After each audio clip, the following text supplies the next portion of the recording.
this is a common feeling which almost everyone has. And you'll have to take it from the experts, celebrities, people who have been doing it for like decades.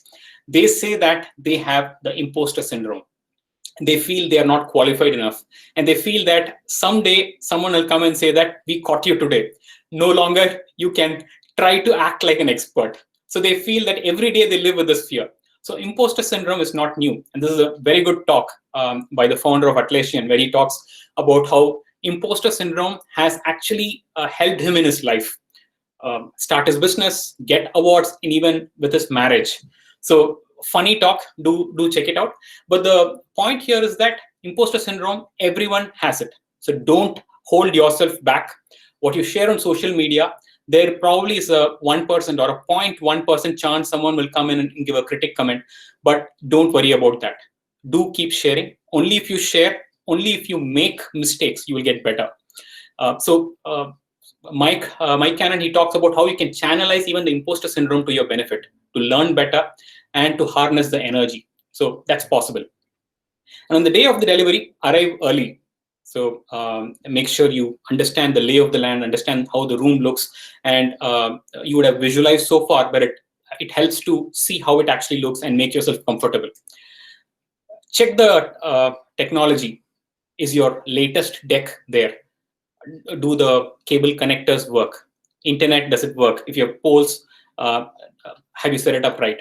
And like I mentioned, record the video every single time. You don't have to have fancy equipment. If you can, invest in a camera and a tripod. Otherwise, even your mobile, give it to an attendee and ask them to record it. They will happily do it. So some tips for the pandemic remote presentation.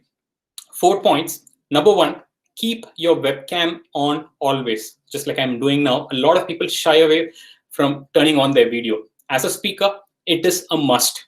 And this is one of the participants' reaction from my IABC talk.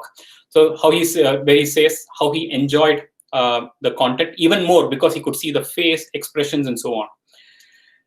Look into your camera. Keep the laptop at the level of your the level of your head. It should not be looking up because no one wants to see the ceiling of your house. So look at let it be flat and look into the webcam.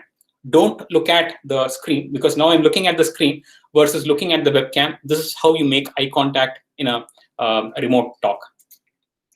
Number 3, run polls to find out how many people are actually listening in and actually engaging with you. Because at times I feel, am I speaking alone? What if someone calls me and say that, hey, 20 minutes back, we lost the connection. Can you join again? So that can be terrible. So run polls, and important thing, chat with the audience. So talk to them. And there is, in remote presentations, a lot of people have started chatting live. And wherever possible, unlike Google Meet now, you should be looking at the chat window periodically. And it's very difficult to do it because I am not that good at multitasking. So it needs some getting used to, or take some help. That's important to engage with the audience. Or at least when you run the polls, that's a breather to look at the chat window while people are responding. And that's what I usually do.